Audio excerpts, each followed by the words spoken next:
ಜೈಲಿನ ಎತ್ತರದ ಗೋಡೆಗಳ ನಡುವೆ ಒಂದು ಸಾಮಾನ್ಯ ಶೂ ಬ್ರಾಡ್ಲಿ ಕೈಗೆ ಸಿಕ್ಕ ಕೂಡಲೇ ಜೈಲಿನಿಂದ ತಪ್ಪಿಸಿಕೊಳ್ಳುವ ಆಯುಧವಾಗುತ್ತದೆ ಎಂದು ಯಾರು ತಾನೇ ಯೋಚಿಸಿದ್ದರು. ಈಗ ಬ್ರಾಡ್ಲಿ ನೆಲದಿಂದ 3000 ಮೀಟರ್ ಕೆಳಗೆ ಒಂದು ಕತ್ತಲ ಕೋಣೆಯಲ್ಲಿ 20 ದಿನಗಳಿಂದ ಬಂಧಿಯಾಗಿದ್ದಾನೆ. ಅವನ ಸೊಂಟಕ್ಕೆ ಒಂದು ಇಲೆಕ್ಟ್ರಿಕಲ್ ಬೆಲ್ಟ್ ಕಟ್ಟಲಾಗಿದೆ. ಅದವನಿಗೆ ಪದೇ ಪದೇ ವಿದ್ಯುತ್ ಶಾಕ್ ನೀಡುತ್ತಿರುತ್ತದೆ. ಅದಕ್ಕಾಗಿಯೇ ಬ್ರಾಡ್ಲಿ ತನ್ನ ಶೂನ ಸೋಲನ್ನು ಹೊರತೆಗೆದು ಆ ಬೆಲ್ಟ್ ಮೇಲಿರುವ ಸೆನ್ಸರ್ ಮೇಲೆ ಇಡುತ್ತಾನೆ. ಇದರಿಂದ ರಬ್ಬರ್ನಿಂದ ಮಾಡಿದ ಸೋಲ್ ಒಂದು ಶಕ್ತಿಯುತ ಇನ್ಸುಲೇಟರ್ ಆಗಿ ಕೆಲಸ ಮಾಡುತ್ತದೆ ಮತ್ತು ಕರೆಂಟ್ ಹೊಡೆಯುವುದು ನಿಂತು ಹೋಗುತ್ತದೆ.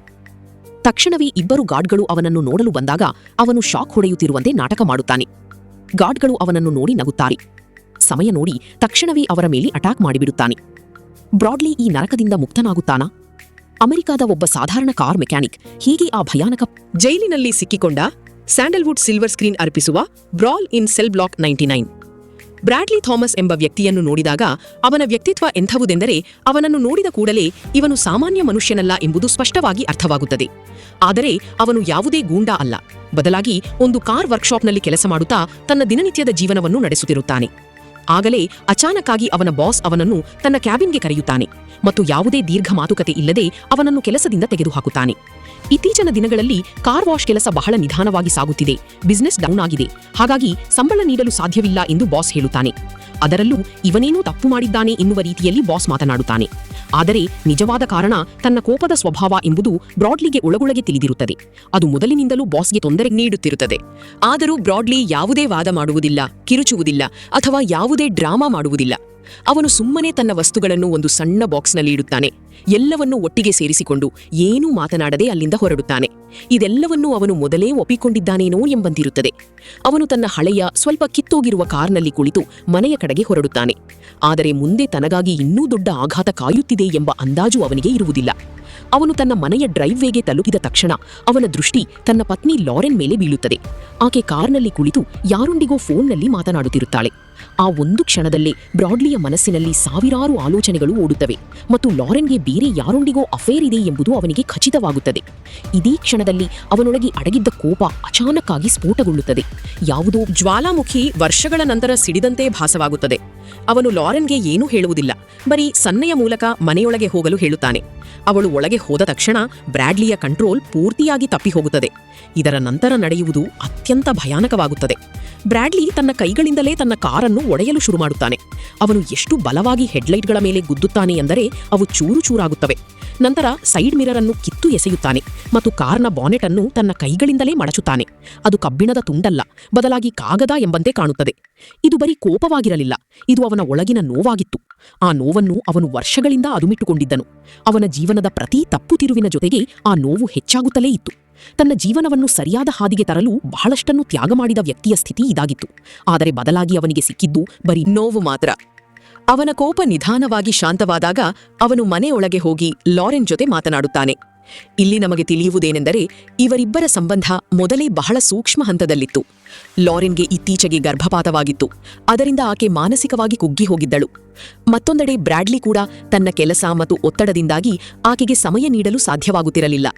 ಇಬ್ಬರ ನಡುವೆ ಅಂತರ ಹೆಚ್ಚಾಗುತ್ತಿತ್ತು ಮತ್ತು ಇಂದು ನಡೆದ ಘಟನೆ ಆ ಅಂತರವನ್ನು ಇನ್ನೂ ಹೆಚ್ಚು ಮಾಡಿತು. ಆದರೆ ಈ ಬಾರಿ ಇಬ್ಬರೂ ಮುಕ್ತವಾಗಿ ಮಾತನಾಡುತ್ತಾರೆ, ತಮ್ಮ ತಪ್ಪುಗಳನ್ನು ಒಪ್ಪಿಕೊಳ್ಳುತ್ತಾರೆ ಮತ್ತು ಬ್ರಾಡ್ಲಿ ಒಂದು ದೊಡ್ಡ ಹಾಗೂ ಸಮಂಜಸವಾದ ನಿರ್ಧಾರ ತೆಗೆದುಕೊಳ್ಳುತ್ತಾನೆ. ಅವನು ಈ ಸಂಬಂಧಕ್ಕೆ ಮತ್ತೊಂದು ಅವಕಾಶ ನೀಡಲು ಬಯಸುತ್ತೇನೆ ಎಂದು ಹೇಳುತ್ತಾನೆ. ಆದರೆ ಇದಕ್ಕಾಗಿ ಅವನು ತನ್ನ ಹಳೆಯ ಜೀವನಕ್ಕೆ ಮರಳಬೇಕಾಗುತ್ತದೆ, ಅಂದರೆ ಡ್ರಗ್ಸ್ ಜಗತ್ತಿಗೆ. ಎಲ್ಲಿಂದ ಅವನು ಮೊದಲೇ ಹೊರಬಂದಿದ್ದನೋ ಅಲ್ಲಿಗೆ. ತನ್ನ ಪತ್ನಿಗೆ ಒಂದು ಸುಂದರ ಜೀವನ ನೀಡಬೇಕೆಂದರೆ ಹಣ ಗಳಿಸಲು ಅದೇ ದಾರಿಯನ್ನು ಹಿಡಿಯಬೇಕೆಂದು ಅವನು ಅಂದುಕೊಳ್ಳುತ್ತಾನೆ. ಲಾರೆನ್ಗೆ ಇದು ತಪ್ಪು ದಾರಿ ಎಂದು ತಿಳಿದಿತ್ತು. ಆದರೆ ಬ್ರಾಡ್ಲಿಯನ್ನು ಒಪ್ಪಿಸುವಲ್ಲಿ ವಿಫಲವಾಗಿ ಕೊನೆಗೆ ಅದನ್ನು ಅವಳು ಒಪ್ಪಿಕೊಂಡಳು. 18 ತಿಂಗಳುಗಳ ನಂತರ ಈಗ ನಾವು ನೋಡುತ್ತೇವೆ, ಬ್ರಾಡ್ಲಿ ಮತ್ತು ಲಾರೆನ್ ಒಂದು ದೊಡ್ಡ ಹಾಗೂ ದುಬಾರಿ ಮನೆಯಲ್ಲಿ ವಾಸಿಸುತ್ತಿದ್ದಾರೆ. ಅವರ ಜೀವನ ಈಗ ಮೊದಲಿನಂತಿಲ್ಲ, ಸಂಪೂರ್ಣ ಬದಲಾಗಿದೆ. ಪ್ರತಿಯೊಂದು ವಿಷಯವೂ ಪರ್ಫೆಕ್ಟ್ ಆಗಿ ಕಾಣುತ್ತಿದೆ. ಲಾರೆನ್ ಈಗ ಗರ್ಭಿಣಿಯಾಗಿದ್ದಾಳೆ ಮತ್ತು ಅವರ ಜೀವನ ಹಳಿಗೆ ಬಂದಂತೆ ಭಾಸವಾಗುತ್ತದೆ. ಬ್ರಾಡ್ಲಿ ಈಗ ತನ್ನ ಹಳೆಯ ಸ್ನೇಹಿತ ಗಿಲ್ ಪರವಾಗಿ ಕೆಲಸ ಮಾಡುತ್ತಿದ್ದಾನೆ. ಅವನು ದೊಡ್ಡ ದೊಡ್ಡ ಡ್ರಗ್ ಡೀಲ್ಗಳನ್ನು ಕುಡಿಸುತ್ತಿರುತ್ತಾನೆ.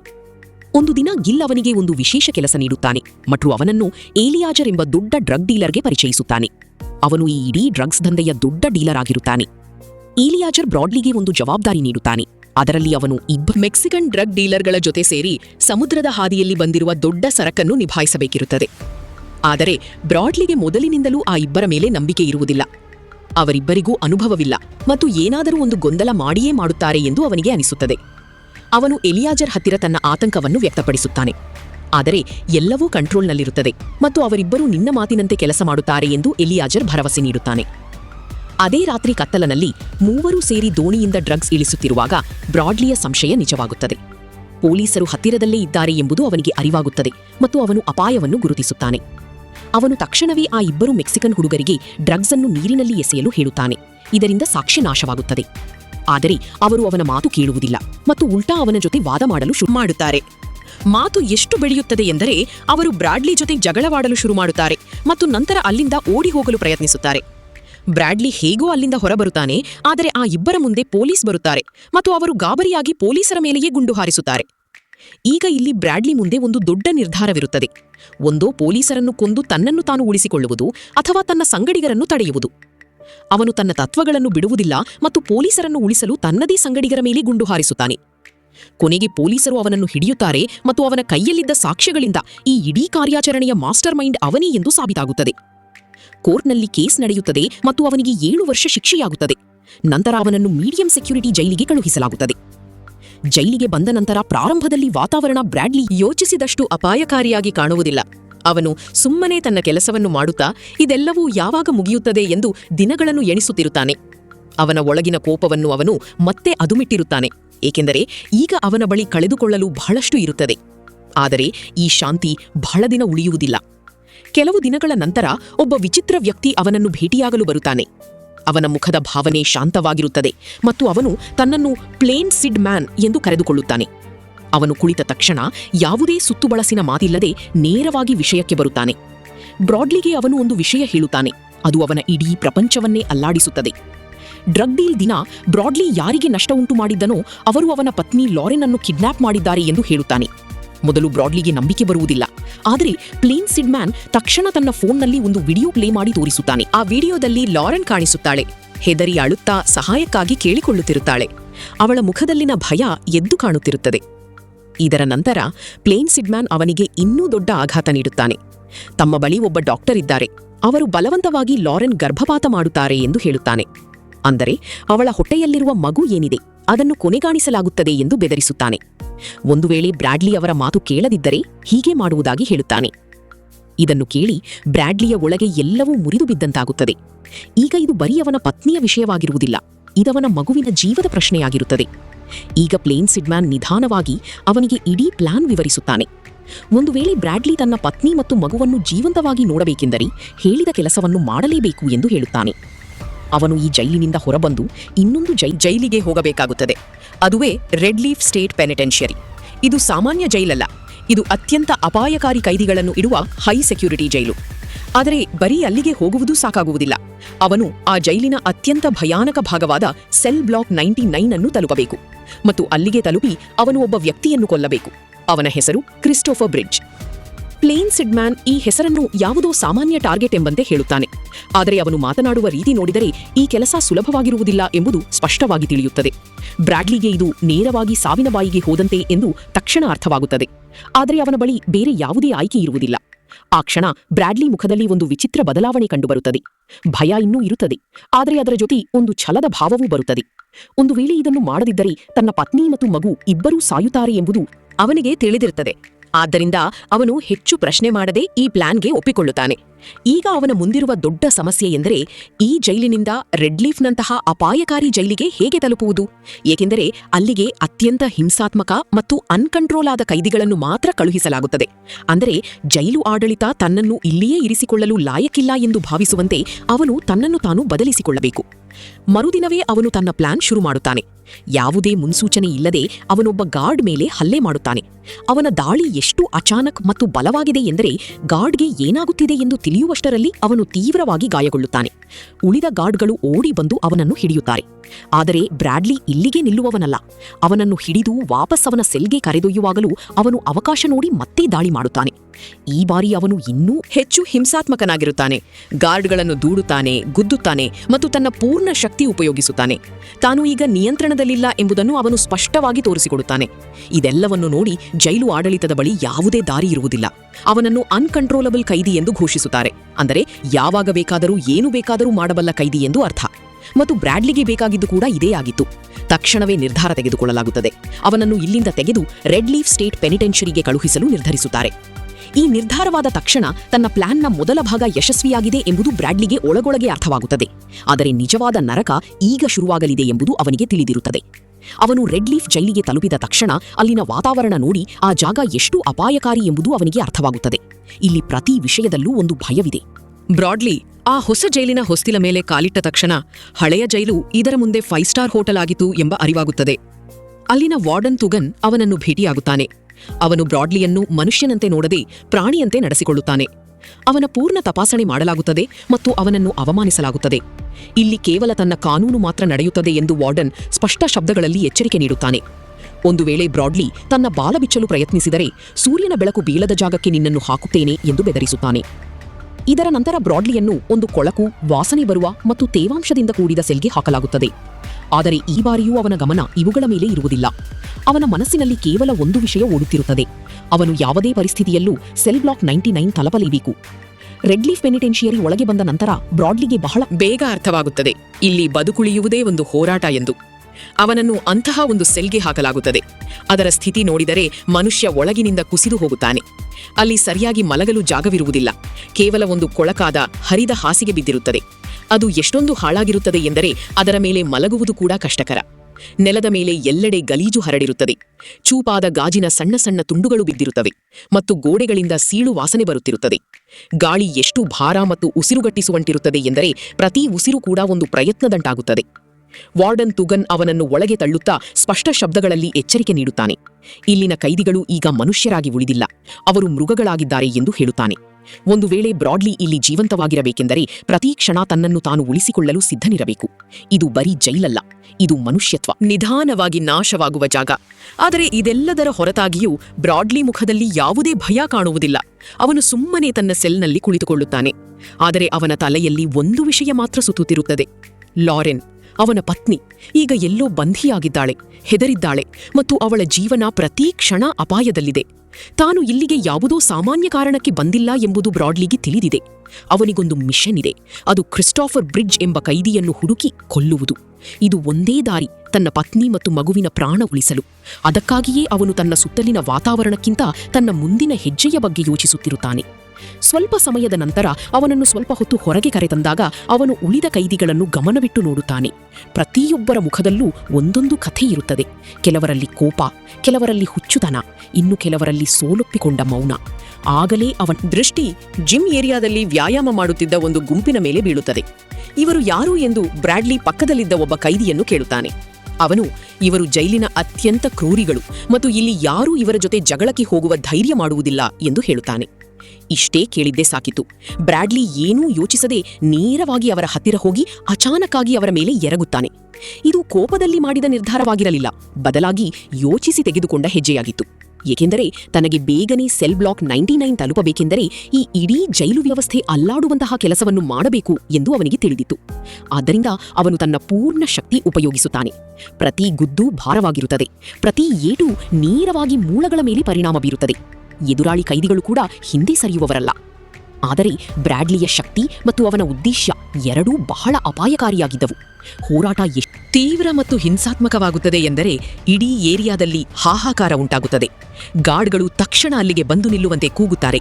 ಆದರೆ ಬ್ರಾಡ್ಲಿ ಈಗ ಯಾರ ಮಾತನ್ನು ಕೇಳಿಸಿಕೊಳ್ಳುವ ಸ್ಥಿತಿಯಲ್ಲಿರಲಿಲ್ಲ. ಅವನ ಮುಂದೆ ಬಂದವರನ್ನೆಲ್ಲ ಅವನು ಕೆಳಕ್ಕೆ ಉರುಳಿಸುತ್ತಾನೆ, ಅವರ ಮೂಳೆ ಮುರಿಯುತ್ತಾನೆ. ಕೆಲವೇ ಕ್ಷಣಗಳಲ್ಲಿ ಹಲವಾರು ಕೈದಿಗಳು ನೆಲದ ಮೇಲೆ ಬಿದ್ದು ಒದ್ದಾಡುತ್ತಿರುತ್ತಾರೆ. ಗಾರ್ಡ್ಗಳು ಅವನನ್ನು ಹಿಡಿಯಲು ಪ್ರಯತ್ನಿಸುತ್ತಾರೆ, ಆದರೆ ಅವನು ಅವರನ್ನೂ ದೂಡಿ ಕೆಡವುತ್ತಾನೆ. ಒಬ್ಬ ಗಾರ್ಡ್ ಅವನನ್ನು ಹೆದರಿಸಲು ಗಾಳಿಯಲ್ಲಿ ಗುಂಡು ಹಾರಿಸುತ್ತಾನೆ, ಆದರೆ ಬ್ರಾಡ್ಲಿ ಮೇಲೆ ಅದರ ಪರಿಣಾಮವಾಗುವುದಿಲ್ಲ. ಆಗಲೇ ಅಚಾನಕ್ಕಾಗಿ ಹಿಂದಿನದಾಗಿ ವಾರ್ಡನ್ ತುಗನ್ ಬಂದು ಯಾವುದೇ ಸಮಯ ವ್ಯರ್ಥ ಮಾಡದೆ ತನ್ನ ಬಂದೂಕನ್ನು ಬ್ರಾಡ್ಲಿ ತಲೆಗೆ ಇಡುತ್ತಾನೆ. ಈ ಬಾರಿ ಬ್ರಾಡ್ಲಿ ನಿಲ್ಲುತ್ತಾನೆ. ಗಾರ್ಡ್ಗಳು ಅವನನ್ನು ಹಿಡಿಯುತ್ತಾರೆ ಮತ್ತು ಈಗ ಅವನು ಪೂರ್ತಿಯಾಗಿ ಅವರ ನಿಯಂತ್ರಣದಲ್ಲಿರುತ್ತಾನೆ. ಆದರೆ ಅವನ ಮುಖದಲ್ಲಿ ಈಗಲೂ ಭಯವಿರುವುದಿಲ್ಲ, ಬದಲಾಗಿ ಒಂದು ವಿಚಿತ್ರ ಶಾಂತಿ ಇರುತ್ತದೆ. ತಾನು ಬಯಸಿದ್ದು ತನಗೆ ಸಿಕ್ಕಿದೆ ಎಂಬಂತಿರುತ್ತದೆ. ಇದರ ನಂತರ ತುಗನ್ ಅವನನ್ನು ಎಳೆದುಕೊಂಡು ಒಂದು ಭಾರವಾದ ಕಬ್ಬಿಣದ ಬಾಗಿಲಿನ ಕಡೆಗೆ ಹೋಗುತ್ತಾನೆ.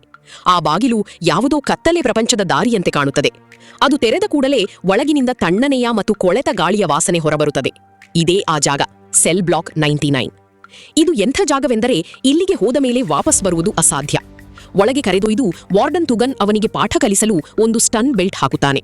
ಇದು ಸಾಮಾನ್ಯ ಬೆಲ್ಟ್ ಅಲ್ಲ, ಇದರಲ್ಲಿ ಇಲೆಕ್ಟ್ರಿಕ್ ಶಾಕ್ ನೀಡುವ ಸಿಸ್ಟಮ್ ಇರುತ್ತದೆ. ಇದನ್ನು ಹೊರಗಿನಿಂದ ಕಂಟ್ರೋಲ್ ಮಾಡಬಹುದು. ವಾರ್ಡನ್ ಬಟನ್ ಒತ್ತಿದ ಕೂಡಲೇ ಬ್ರಾಡ್ಲಿಯ ಇಡೀ ದೇಹದಲ್ಲಿ ತೀವ್ರ ಕರೆಂಟ್ ಹರಿಯುತ್ತದೆ. ಅವನ ದೇಹ ಬಿಗಿಯಾಗುತ್ತದೆ. ಅವನು ನೋವಿನಿಂದ ನೆಲದ ಮೇಲೆ ಬಿದ್ದು ಒದ್ದಾಡುತ್ತಾನೆ. ಪ್ರತಿ ಶಾಕ್ ಕೂಡ ಎಂತಹ ಮನುಷ್ಯನ ಧೈರ್ಯವನ್ನಾದರೂ ಮುರಿಯುವಂತಿರುತ್ತದೆ. ಆದರೆ ಇಲ್ಲಿಯೂ ಬ್ರಾಡ್ಲಿ ವಿಭಿನ್ನವಾಗಿ ಸಾಬೀತಾಗುತ್ತಾನೆ. ಅವನು ನೋವಿನಿಂದ ಒದ್ದಾಡುತ್ತಾನೆ ನಿಜ, ಆದರೆ ಅವನ ಕಣ್ಣಿನಲ್ಲಿ ಭಯ ಇರುವುದಿಲ್ಲ. ಅವನ ಒಳಗಿರುವ ಛಲ ಮತ್ತು ಉದ್ದೇಶ ಪ್ರತಿ ಶಾಕ್ನ ಜೊತೆಗೆ ಇನ್ನೂ ಗಟ್ಟಿಯಾಗುತ್ತಾ ಹೋಗುತ್ತದೆ. ಇದೆಲ್ಲವನ್ನೂ ಸಹಿಸಿಕೊಳ್ಳುವುದು ಅಗತ್ಯ ಎಂದು ಅವನಿಗೆ ತಿಳಿದಿದೆ, ಏಕೆಂದರೆ ಇದು ತನ್ನ ಪತ್ನಿಯ ಹತ್ತಿರ ಕರೆದೊಯ್ಯುವ ದಾರಿಯ ಭಾಗವಾಗಿದೆ. ಕೊನೆಯಲ್ಲಿ ವಾರ್ಡನ್ ಅವನನ್ನು ಜೋರಾಗಿ ದೂಡಿ ಒಳಗೆ ಹಾಕಿ ಬಾಗಿಲು ಹಾಕುತ್ತಾನೆ ಮತ್ತು ತಣ್ಣನೆಯ ಧ್ವನಿಯಲ್ಲಿ ಹೇಳುತ್ತಾನೆ, ಸೆಲ್ ಬ್ಲಾಕ್ 99ಗೆ ಸ್ವಾಗತ. ಇಲ್ಲಿಂದ ಕೇವಲ ಹೆಣಗಳು ಮಾತ್ರ ಹೊರಗೆ ಹೋಗುತ್ತವೆ. ಈ ಮಾತುಗಳು ಅಲ್ಲಿನ ಸತ್ಯವನ್ನು ಸ್ಪಷ್ಟವಾಗಿ ತಿಳಿಸುತ್ತವೆ. ಈಗ ಬ್ರಾಡ್ಲಿ ಆ ಕತ್ತಲೆಯ ಸೀಳು ವಾಸನೆಯ ಗಲ್ಲಿಯಲ್ಲಿ ಒಬ್ಬನೇ ನಿಂತಿದ್ದಾನೆ. ಸುತ್ತಲೂ ಸ್ಮಶಾನ ಮೌನವಿದೆ, ಆದರೆ ಆ ಮೌನದಲ್ಲಿಯೂ ಅಪಾಯದ ಧ್ವನಿ ಕೇಳಿಸುತ್ತಿದೆ. ಅವನ ಬಳಿ ಯಾವುದೇ ಆಯುಧವಿಲ್ಲ, ಯಾವುದೇ ಸಂಗಡಿಗರಿಲ್ಲ. ಕೇವಲ ಅವನ ಶಕ್ತಿ, ಅವನ ಬುದ್ಧಿ ಮತ್ತು ಅವನನ್ನು ಇಲ್ಲಿಯವರೆಗೆ ಕರೆತಂದ ಆ ಛಲ ಮಾತ್ರ ಇದೆ. ಅವನು ನಿಧಾನವಾಗಿ ತನ್ನ ಸೆಲ್ ಒಳಗೆ ಹೋಗುತ್ತಾನೆ, ಕುಳಿತುಕೊಳ್ಳುತ್ತಾನೆ ಮತ್ತು ಕತ್ತಲಲ್ಲಿ ನೋಡುತ್ತಾ ಕೇವಲ ಒಂದು ವಿಷಯ ಯೋಚಿಸುತ್ತಾನೆ: ಮುಂದೆ ಏನು ಮಾಡಬೇಕು? ಆದರೆ ನಿಧಾನವಾಗಿ ಅವನ ಸುತ್ತಲಿನ ವಿಷಯಗಳು ಬೇರೆಯದೇ ಕಥೆ ಹೇಳಲು ಶುರುಮಾಡುತ್ತವೆ. ಪಕ್ಕದ ಸೆಲ್ನಿಂದ ಬರುವ ಪಿಸುಮಾತುಗಳು, ಕೈದಿಗಳ ವಿಚಿತ್ರ ನಡವಳಿಕೆ ಮತ್ತು ಗಾರ್ಡ್ಗಳ ವರ್ತನೆ ಎಲ್ಲವೂ ಇಲ್ಲಿ ಏನೂ ಸರಿಯಿಲ್ಲ ಎಂಬುದನ್ನು ಸೂಚಿಸುತ್ತವೆ. ಇಲ್ಲಿ ವಿಷಯಗಳು ತನಗೆ ಹೇಳಿದಂತಿಲ್ಲ. ಗಾರ್ಡ್ಗಳು ಅವನ ಸೆಲ್ ಬಾಗಿಲು ತೆರೆದು ಹೊರಗೆ ಬರಲು ಹೇಳುತ್ತಾರೆ. ಅವನನ್ನು ಪೂರ್ತಿಯಾಗಿ ಸರಪಳಿಗಳಿಂದ ಬಿಗಿಯಲಾಗುತ್ತದೆ. ಕೈ, ಕಾಲು, ಸೊಂಟ ಎಲ್ಲವನ್ನೂ ಬಿಗಿಯಾಗಿ ಕಟ್ಟಲಾಗುತ್ತದೆ. ಇದರಿಂದ ಅವನು ಸ್ವಲ್ಪವೂ ಚಲಿಸಲು ಸಾಧ್ಯವಾಗುವುದಿಲ್ಲ. ನಂತರ ಅವನನ್ನು ಒಂದು ಗುಪ್ತ ಕೋಣೆಯ ಕಡೆಗೆ ಕರೆದೊಯ್ಯಲಾಗುತ್ತದೆ. ಅಲ್ಲಿನ ವಾತಾವರಣ ಇನ್ನೂ ಭಯಾನಕವಾಗಿರುತ್ತದೆ. ಅವನು ಒಳಗೆ ಹೋದ ತಕ್ಷಣ ತನ್ನ ಮುಂದೆ ನಿಂತಿರುವ ಜನರನ್ನು ನೋಡಿ ಅಸಲಿ ಆಟ ಈಗ ಶುರುವಾಗುತ್ತಿದೆ ಎಂಬುದು ಅರ್ಥವಾಗುತ್ತದೆ. ಅಲ್ಲಿ ಎಲಿಯಾಜರ್ ನಿಂತಿರುತ್ತಾನೆ ಮತ್ತು ಅವನ ಜೊತೆ ಆ ಇಬ್ಬರು ಮೆಕ್ಸಿಕನ್ ವ್ಯಕ್ತಿಗಳು ಇರುತ್ತಾರೆ. ಯಾರ ಜೊತೆ ಅವನು ಆ ರಾತ್ರಿ ಕೆಲಸ ಮಾಡಿದ್ದನೋ ಅವರನ್ನು ನೋಡಿ ಬ್ರಾಡ್ಲಿಗೆ ಒಂದು ಕ್ಷಣ ಆಶ್ಚರ್ಯವಾಗುತ್ತದೆ. ಆದರೆ ಮುಂದಿನ ಕ್ಷಣವೇ ಎಲ್ಲವೂ ಸ್ಪಷ್ಟವಾಗುತ್ತದೆ. ಎಲಿಯಾಜರ್ ನಿಧಾನವಾಗಿ ಅವನ ಹತ್ತಿರ ಬರುತ್ತಾನೆ ಮತ್ತು ಶಾಂತವಾಗಿ ಆದರೆ ಅಪಾಯಕಾರಿ ಧ್ವನಿಯಲ್ಲಿ ಮಾತನಾಡಲು ಶುರು ಮಾಡುತ್ತಾನೆ. ಅಂದು ನಡೆದ ಘಟನೆಯಿಂದ ತನಗೆ ಬಹಳ ದೊಡ್ಡ ನಷ್ಟವಾಗಿದೆ ಮತ್ತು ಆ ನಷ್ಟದ ಸೇಡನ್ನು ತೀರಿಸಿಕೊಳ್ಳಲು ಬಯಸುತ್ತೇನೆ ಎಂದು ಹೇಳುತ್ತಾನೆ. ಆದರೆ ನೇರವಾಗಿ ಅಲ್ಲ, ಬದಲಾಗಿ ಬ್ರಾಡ್ಲಿ ತಾನಾಗಿಯೇ ಬಂದು ತನ್ನ ಬಲೆಯಲ್ಲಿ ಬೀಳುವಂತೆ ಮಾಡಿದ್ದೇನೆ ಎಂದು ಹೇಳುತ್ತಾನೆ. ಇಲ್ಲಿಯೇ ಬ್ರಾಡ್ಲಿಗೆ ದೊಡ್ಡ ಆಘಾತವಾಗುತ್ತದೆ. ಕ್ರಿಸ್ಟೋಫರ್ ಬ್ರಿಡ್ಜ್ ಎಂಬ ಹೆಸರಿನ ಯಾವುದೇ ಕೈದಿ ಇಲ್ಲಿ ಇರುವುದೇ ಇಲ್ಲ ಎಂಬುದು ತಿಳಿಯುತ್ತದೆ. ಎಲಿಯಾಜರ್ ಅವನ ಹೆಂಡತಿಯ ವಿಡಿಯೋವನ್ನು ತೋರಿಸುತ್ತಾನೆ. ಅದರಲ್ಲಿ ಲಾರೆನ್ ಅಳುತ್ತಿರುತ್ತಾಳೆ ಮತ್ತು ಸಹಾಯಕ್ಕಾಗಿ ಬೇಡುತ್ತಿರುತ್ತಾಳೆ. ಆದರೆ ಇದರ ಜೊತೆ ಅವನ ಕೋಪ ಮತ್ತು ಉದ್ದೇಶ ಕೂಡ ಹೆಚ್ಚಾಗುತ್ತದೆ. ಇದರ ನಂತರ ಎಲಿಯಾಜರ್ ಮತ್ತು ಅವನ ಆಳುಗಳು ಅವನನ್ನು ಕ್ರೂರವಾಗಿ ಹೊಡೆಯಲು ಶುರು ಮಾಡುತ್ತಾರೆ. ಅವನನ್ನು ನೆಲಕ್ಕೆ ಬೀಳಿಸಲಾಗುತ್ತದೆ, ಮುಖಕ್ಕೆ ಒದೆಯಲಾಗುತ್ತದೆ ಮತ್ತು ಅವನ ದೇಹದ ಮೇಲೆ ಸತತವಾಗಿ ಏಟುಗಳನ್ನು ನೀಡಲಾಗುತ್ತದೆ. ಪ್ರತಿ ಏಟು ಅವನನ್ನು ದುರ್ಬಲಗೊಳಿಸುತ್ತದೆ, ಆದರೆ ಅವನ ಧೈರ್ಯವನ್ನು ಮುರಿಯಲು ಸಾಧ್ಯವಾಗುವುದಿಲ್ಲ. ಅವನು ಪ್ರತಿ ನೋವನ್ನು ಸಹಿಸಿಕೊಳ್ಳುತ್ತಾನೆ, ಏಕೆಂದರೆ ತಾನಿಲ್ಲಿ ಸೋತರೆ ಹೊರಗೆ ತನ್ನ ಪತ್ನಿ ಮತ್ತು ಮಗು ಬದುಕುಳಿಯುವುದಿಲ್ಲ ಎಂಬುದು ಅವನಿಗೆ ತಿಳಿಯಿದೆ. ನಂತರ ಅವನನ್ನು ವಾಪಸ್ ಸೆಲ್ಗೆ ಎಸೆಯಲಾಗುತ್ತದೆ, ಆದರೆ ಅಲ್ಲಿಯೂ ಅವನಿಗೆ ನೆಮ್ಮದಿ ಸಿಗುವುದಿಲ್ಲ. ಅವನಿಗೆ ಸತತವಾಗಿ ಶಾಕ್ ನೀಡುತ್ತಲೇ ಇರುತ್ತಾರೆ. ಇದರಿಂದ ಎಲಿಯಾಜರ್ ಇನ್ನೂ ಅವನನ್ನು ಹಿಂಸಿಸಲು ಬಯಸುತ್ತಾನೆ ಎಂಬುದು ಸ್ಪಷ್ಟವಾಗುತ್ತದೆ. ಬಹಳ ಹೊತ್ತು ಇದೆಲ್ಲವೂ ನಡೆಯುತ್ತದೆ ಮತ್ತು ನಂತರ ಅಚಾನಕ್ಕಾಗಿ ಎಲ್ಲವೂ ಶಾಂತವಾಗುತ್ತದೆ. ಇದೇ ಸಮಯದಲ್ಲಿ ಬ್ರಾಡ್ಲಿ ದೃಷ್ಟಿ ತನ್ನ ಶೂ ಮೇಲೆ ಬೀಳುತ್ತದೆ ಮತ್ತು ಅವನ ತಲೆಯಲ್ಲಿ ಒಂದು ಪ್ಲಾನ್ ಬರುತ್ತದೆ. ಅವನು ನಿಧಾನವಾಗಿ ತನ್ನ ಶೂನ ಸೋಲ್ ತೆಗೆದು ಶಾಕ್ ಬೆಲ್ಟ್ನ ಸೆನ್ಸರ್ ಮೇಲೆ ಇಡುತ್ತಾನೆ. ಇದರಿಂದ ಬೆಲ್ಟ್ ಕೆಲಸ ಮಾಡುವುದು ನಿಲ್ಲುತ್ತದೆ. ಇದು ಒಂದು ಸಣ್ಣ ಹೆಜ್ಜೆ ಇರಬಹುದು, ಆದರೆ ಇದೇ ಅವನ ದೊಡ್ಡ ಭರವಸೆಯಾಗುತ್ತದೆ. ಮುಂದಿನ ಬಾರಿ ಗಾರ್ಡ್ಗಳು ಅವನನ್ನು ಕರೆದೊಯ್ಯಲು ಬಂದಾಗ ಅವನು ಶಾಕ್ ಹೊಡೆಯುತ್ತಿರುವಂತೆ ನಾಟಕ ಮಾಡುತ್ತಾನೆ. ಗಾರ್ಡ್ಗಳು ಅವನನ್ನು ನೋಡಿ ನಗುತ್ತಾರೆ. ಆದರೆ ಅವಕಾಶ ಸಿಕ್ಕ ಕೂಡಲೇ ಬ್ರಾಡ್ಲಿ ಅಚಾನಕ್ಕಾಗಿ ಅವರ ಮೇಲೆ ದಾಳಿ ಮಾಡುತ್ತಾನೆ. ಅವನು ಆ ಇಬ್ಬರು ಗಾರ್ಡ್ಗಳನ್ನು ಎಷ್ಟು ನಿರ್ದಯವಾಗಿ ಹೊಡೆಯುತ್ತಾನೆ ಎಂದರೆ ಅವರು ಅಲ್ಲಿಯೇ ಬಿದ್ದು ಬಿಡುತ್ತಾರೆ. ಬ್ರಾಡ್ಲಿ ಆ ಇಬ್ಬರನ್ನು ಅರೆಜೀವ ಮಾಡಿಬಿಡುತ್ತಾನೆ ಮತ್ತು ಈಗ ಅವನು ನಿಲ್ಲುವವನಲ್ಲ. ಬ್ರಾಡ್ಲಿ ಗಾಯಗೊಂಡ ಪ್ರಾಣಿಯಂತಾಗುತ್ತಾನೆ. ಅವನು ನೇರವಾಗಿ ಎಲಿಯಾಜರ್ ಇರುವ ಕೋಣೆಗೆ ಹೋಗುತ್ತಾನೆ.